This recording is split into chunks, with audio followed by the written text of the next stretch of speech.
American ஹிஸ்ட்ரியிலே ரொம்ப டிஸ்டர்பிங்கான crime தான் Amityville horror.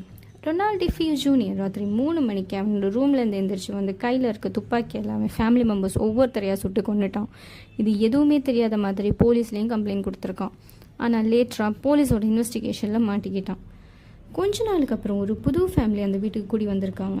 ஆனால் 28 நாளில் அவங்க பயத்தில் அந்த வீட்டை விட்டே ஓடிட்டாங்க. காரணம் அந்த வீட்டில் ஏதோ அமானுஷமான நிறைய விஷயங்கள் நடந்திருக்குன்னு சொல்லப்படுது. இதுதான் இந்த கேஸ் ரொம்ப இன்ட்ரெஸ்டிங்காக மாற்றிருக்கு. இதுக்கு பின்னாடி உள்ள உண்மை என்னன்னு வாங்க பார்க்கலாம்.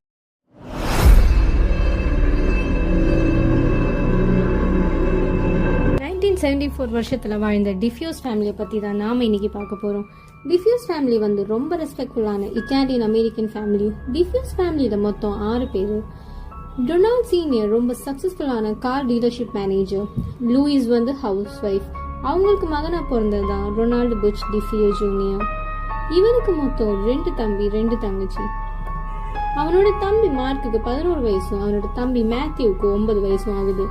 அவனோட சிஸ்டர்ஸ் ஆடிசனுக்கு 13 இயர்ஸும் அப்புறம் அவனோட சிஸ்டரான டானுக்கு 18 இயர்ஸும் ஆகுது.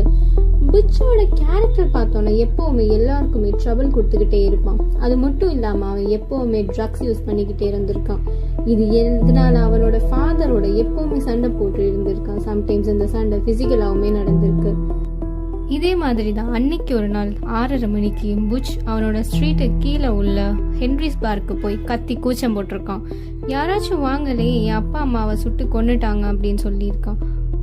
இதை கேட்ட லோக்கல்ஸ் எல்லாருமே பதறி போய் அவனோட வீட்டுக்கு ஃபாலோ பண்ணி போயிருக்காங்க. ஆனால் அங்கே போய் பார்த்ததை அவங்க வாழ்க்கையிலே மறக்க மாட்டாங்க. கொஞ்ச நேரத்தில் போலீஸும் வந்துட்டாங்க. இன்வெஸ்டிகேஷனில் என்ன தெரிய வந்துச்சுன்னா, எல்லாருமே ஒரே பேட்டர்னில் தான் இறந்து போயிருக்காங்க. எல்லாரும் ஒரே மாதிரி குப்புற போட்ட மாதிரியே தான் இருந்திருக்காங்க. யாருமே எந்த ஒரு ஸ்ட்ரகிளும் பண்ண மாதிரியே தெரியல. ஃபாரன்சிக்ஸ் என்ன சொல்லியிருக்காங்கன்னா, இதெல்லாம் நடந்து ரஃப்லி ஒரு 15 நிமிஷம் தான் இருக்கும்னு. போலீஸ் அப்புறம் நெய்பர்ஸ் கிட்ட எல்லாம் விசாரிச்சிருக்காங்க. நெய்பர்ஸ் அப்போ யாருக்கும் எந்த ஒரு சத்தமும் கேட்கலன்னு சொல்லியிருக்காங்க. ஆனால் அந்த டைமில் அவங்க வீட்டு நாய் மட்டும் தான் குலைச்சிக்கிட்டே இருந்திருக்கு. இன்சிடென்ட் பார்த்து ஸ்டார்டிங்கில் போலீஸ்க்கு ஒன்றுமே கண்டுபிடிக்க முடியல. ஆனால் அந்த டைமில் மொத்தம் 2 தியரி தான் சொல்லப்பட்டுச்சு. மொதல் தியரி என்னன்னா, அவங்க ஃபேமிலி மெம்பர்ஸ்க்கு எல்லாத்துக்கும் ட்ரக் கொடுத்து அவங்கள மயக்கமடைய வச்சுட்டு தான் இதெல்லாம் செஞ்சுருக்காங்கன்னு. ஆனால் லேட்டராக வந்து டாக்ஸியாலஜி ரிப்போர்ட்டில் என்ன சொல்லியிருக்குன்னா, அவங்க பிளட்ல எந்த ஒரு செடேட்டிவுமே கலக்கலன்றது தான். அதுக்கப்புறம் செகண்ட் தியரி என்ன சொல்லுச்சுன்னா, மல்டிபிள் ஷூட்டர்ஸ் அசைன் பண்ணி அவங்க எல்லாரையும் ஒரே டைம்ல வச்சு ஷூட் பண்ணியிருக்காங்க. அவங்களுக்கு திங்க் பண்றது கூட டைம் கொடுக்காத மாதிரி.